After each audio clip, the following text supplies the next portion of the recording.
Vou compartilhar um pouquinho da nossa experiência com esse aparelho, né, que é o OCT Dream. Então, eu sou a doutora Bruna Gil Ferreira, eu sou chefe do setor de retina cirúrgica do Instituto Saúl Bujanra, e eu vou falar um pouquinho da nossa experiência com esse aparelho. Então, a gente recebeu o OCT Dream aí recentemente, então metade de janeiro de 2026. Acho que não chegou a completar um mês ainda, se eu não me engano foi dia 16 de janeiro. Então, eu vou mostrar alguns casos, infelizmente não tem nenhum paciente com segmento muito longo, mas mostrar como a gente está utilizando esse aparelho lá no Instituto Suel. Então, só para contextualizar, o Instituto Suel é um hospital 100% SUS. Hoje, o nosso programa é muito voltado para a residência e fellowship, então a gente está usando muito esse aparelho para a questão do ensino, para poder discutir melhor os casos com os residentes e fellows. E por uma questão logística, hoje o Instituto é dividido em setores, esse aparelho ele fica no setor de retina, ele está sendo principalmente usado para retina cirúrgica, algumas vezes para retina clínica também. Então, eu trouxe alguns casos que a gente encontrou mais interessantes com o uso do OCT Dream, em que a gente viu que esse aparelho realmente fez a diferença na nossa prática clínica, né? E o que mudou com esse aparelho desde que chegou aí há um mês atrás. Então, o OCT Dream, ele é um aparelho Swept Source, né, grande angular, então ele tem um scan até de 18 milímetros, ele tem um comprimento de onda de 1030 até 1070 nanômetros, e o grande diferencial dele é que ele tem uma grande quantidade de scans, né, então ele faz aí 200 mil scans por segundo, o que fornece para a gente imagens assim de muita resolução e com poucos artefatos. E uma coisa que é bem interessante dele é que ele tem um range dióptrico aí muito grande. Então, o paciente escolhe muito pequeno ou muito grande, a gente consegue ter uma imagem bem adequada. E eu vou mostrar alguns exemplos de imagens que a gente consegue captar com esse aparelho. Então, focando um pouco em segmento anterior, a gente tem bem pouca experiência em segmento anterior, na verdade, porque ele está sendo mais locado para a retina. Mas a gente consegue ver por essa imagem, então esse aqui é um paciente nosso, que tinha uma catarata bem importante, então a gente consegue ver que com o scan dele do segmento anterior, a gente consegue ver a catarata praticamente inteira, né, inteira, de anterior até posterior, consegue ver bem a cápsula posterior, uma catarata cortical, então apesar da catarata, a gente vê que a imagem do OCT ela passa, ela faz uma imagem boa, consegue avaliar o ângulo também, então consegue ver aqui o ângulo fechado. Esse aqui é um outro paciente que foi bem interessante até. Foi um paciente que foi encaminhado da equipe da catarata nosso, que ele era um PO3 de FACO, mas ele é um paciente que conhecidamente ele já tinha uma desinserção zonular. Foi realizada a catarata dele foi colocado ali no saco, um anel, e aparentemente sem rotura de cápsula, uma catarata, apesar da dificuldade sem intercorrências, mas no PO3 ele veio com descolamento de retina, Bruno, acho e que a não gente... tá mostrando o vídeo, a sua imagem. Ah, não tá mostrando? Não, só tá a sua face. Mas tem que compartilhar o desktop, não a apresentação. Ah, tá. Obrigada. Nada. Eu vi agora isso. Aconteceu comigo semana passada.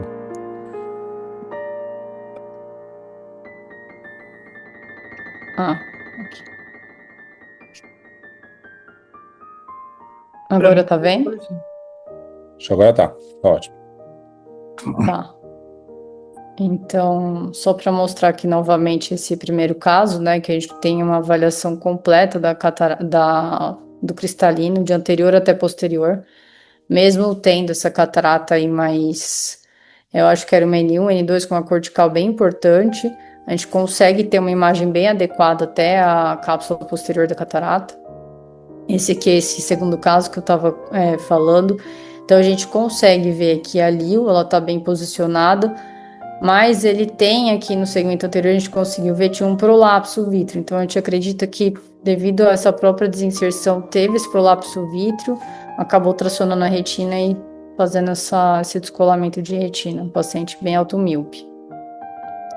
Então, aqui mostrando, isso aqui é do próprio OCT. Então, o exame dele, ele já faz essa segmentação, avaliação de ângulo, ele já determina onde está a LIO, ele faz tudo isso automático hoje. Então, passando um pouco aqui para a parte de segmento posterior, então eu gostaria de mostrar algumas imagens. Esse aqui é um paciente que não tem patologia, para mostrar realmente o ângulo de visão que a gente consegue ver e a quantidade de detalhes. Então, para ensino, para residente, fellow, é bem importante que a gente consegue ver toda essa avaliação do vítreo, a bursa pré-macular, a gente consegue ver realmente aqui que não tem um DVP, toda a área de anatomia mesmo para ensino e para discutir os casos, muito interessante. Então, aqui a avaliação de olho normal. Pensando aqui em OCTA, então ele é um aparelho multimodal, né? Ele faz tanto o OCT estrutural, o OCTA, e ele faz uma imagem também como se fosse uma endocianina, né? Óbvio que a gente não coloca contraste, mas de avaliação também de vaso de coroide. Então aqui um OCTA, aqui é uma foto, não é montagem do fundo de olho, né? Então um scan só, ele faz toda essa avaliação estrutural de todo o polo posterior. E uma coisa que é bem legal, até vou mostrar algumas fotos que eu tirei foto do exame mesmo, que ele já faz toda essa segmentação aqui. Então, a gente consegue ver plexo superficial, consegue ver plexo profundo, por exemplo, para avaliar uma membrana neovascular aí para residente, fellow, bem interessante. E aqui um corte que é bem legal, ele faz esse corte da membrana limitante interna e a gente consegue avaliar, por exemplo, tem alguns estudos que eles compararam o uso desse corte, a gente avaliar se tem fluxo sanguíneo acima da membrana limitante interna para determinar, né, o vaso. Então até tem um estudo, eu vou colocar no final alguns estudos, que eles compararam a sensibilidade de usar, por exemplo, uma ANSI convencional e usar o OCTA para essa finalidade, para determinar se tem neovascularização de retina. Então aqui a gente não tem ainda muita imagem de coroide, até pelo fluxo que a gente tem lá, a gente ainda não tem muitas imagens, mas só para demonstrar que ele consegue também fazer essa avaliação aí como se fosse uma endocianina, né? Não é uma endocianina, mas avaliação de vaso de coroide. E pensando agora aqui mais na parte de patologias, né? Então algumas imagens que a gente conseguiu obter lá no instituto. Então, por exemplo, aqui é um paciente que a gente discutiu com fellow abordagem cirúrgica, então é bem legal para a gente poder ver essa interface, por exemplo, de paciente diabético. Então a gente vê aqui passando o corte na mácula e a gente consegue ver alguns outros cortes desse vítreo mais patológico aderido ali no disco. E aqui nos cortes temporais a gente consegue ver realmente que tinha um descolamento de retina e a gente consegue ver onde tem essa inserção desse vítreo posterior aqui mais patológico para a gente poder determinar plano de clivagem, aonde entrar, como planejar melhor a cirurgia. Avaliação aí da hialose posterior no diabético, então a gente tem alguns casos aí com um hialose bem espessado, o vítreo completamente aderido. E até para a gente, esse caso, por exemplo, a gente avaliou aqui bem a região foveal para poder determinar quando for fazer a cirurgia, tentar não abrir essa área foveal que está bem a hialose bem aderida e um cisto grande para tentar evitar a iatrogenia. Então a gente tem utilizado muito isso no nosso dia a dia para a gente poder realmente discutir e avaliar essas minúcias do caso, tentar fazer a cirurgia mais segura e melhor possível para o paciente. E é muito legal ter as imagens para a gente poder discutir com o residente, fellow, mostrar realmente o que é um plano de clivagem, tudo isso. Tem uma avaliação do OCTA aqui na retinopatia diabética, até daquele estudo que eu estava falando. Então, esse aqui é uma imagem de OCTA do aparelho, né, sem contraste. E aqui a foto que eu falei, que a gente tirou a foto do próprio aparelho.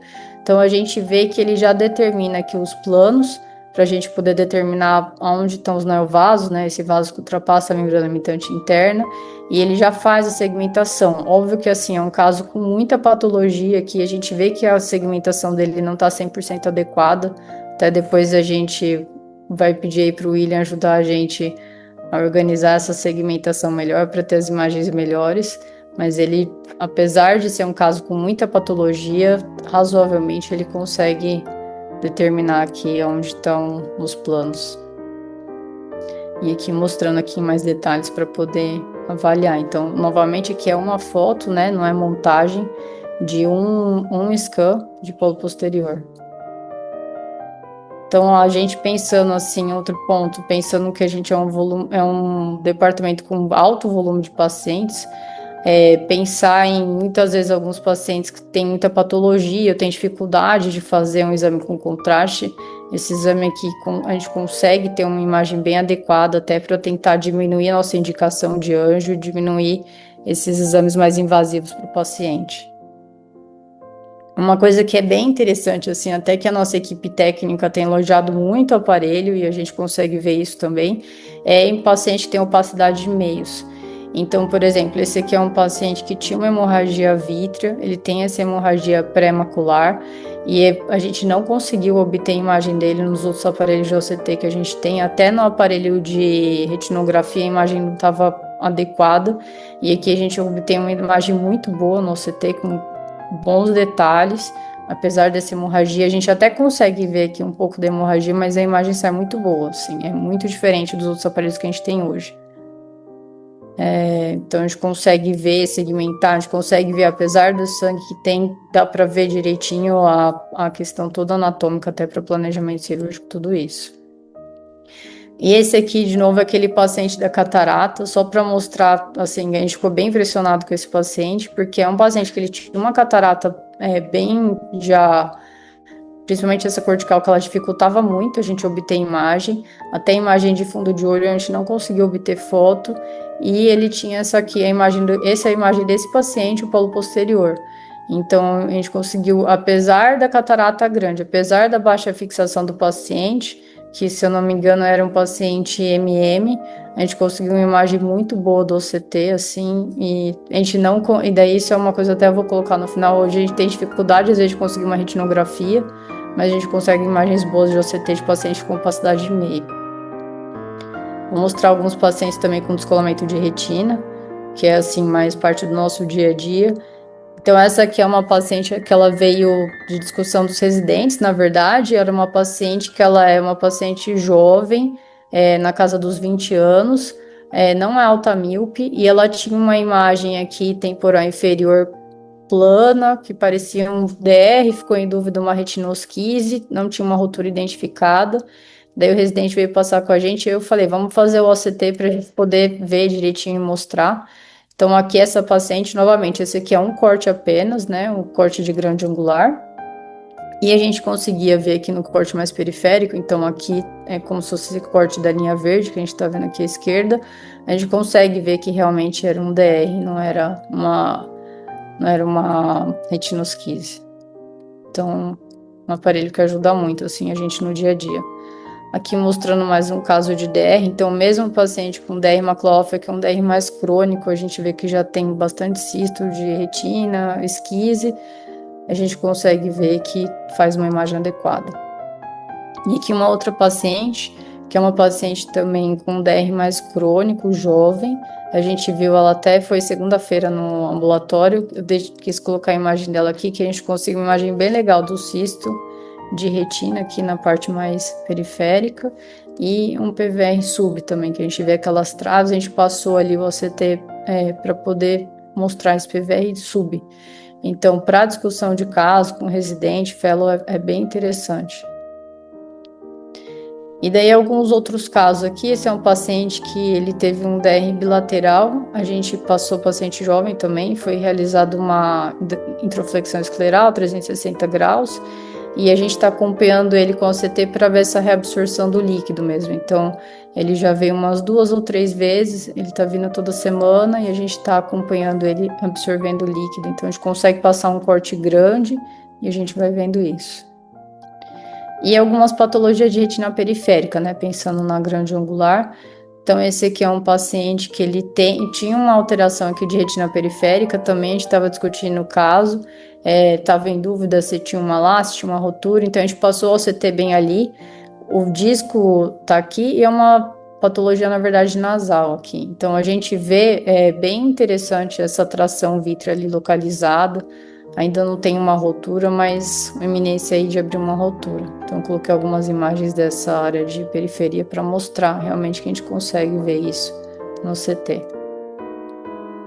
E alguns casos desafiadores, né, que a gente tem, principalmente paciente que normalmente é difícil a gente conseguir um OCT adequado com uma fixação, com baixa de acuidade visual, uma fixação mais difícil. Então, a gente tem alguns casos. Esse aqui é um paciente com DR muito crônico, que chegou lá no instituto. Essa é a imagem da retinografia dele. Até a retinografia não ficou tão boa. E aqui a qualidade do OCT. Então, a gente realizou esse OCT-A, na verdade, para poder ver. Paciente que já tem um DR crônico, isso aqui é um cisto que está bem na região macular. E algumas imagens desse paciente aí, com baixa fixação, baixa visão, é um paciente MM. Também a gente consegue imagens bem adequadas. E esse aqui é um paciente que eu também quis trazer, que a gente achou a imagem bem bonita. É um paciente que fez uma retiné extensa, já é um paciente antigo lá do instituto. Ele tem essa retiné, a gente está só acompanhando esse olho, a retina aplicada, mas é legal a gente poder ver essa imagem da retiné. E aqui a gente consegue ver os vasos de coroide, ali onde não tem retina, né? Então a gente fez essa imagem dele também. E a gente consegue ver aqui, ele tem um cordão fibroso, né, de PVR sub. A imagem a gente achou bem legal e apesar também, o paciente com fixação super ruim e consegue fazer uma imagem boa. E daí, para finalizar, assim, quais são os nossos maiores desafios, né? A gente tem o exame há bem pouco tempo, aí não chegou a ter um mês, mas o que tem agora de reclamação do nosso setor, assim, principalmente dos nossos técnicos, agora é que eu tenho os nossos pacientes, a gente tem um protocolo de fazer retinografia, OCT, para os pacientes de retina cirúrgica, e agora muitas vezes eu não consigo imagem de retinografia e tem OCT. Então, aí, um aparelho super caro, né?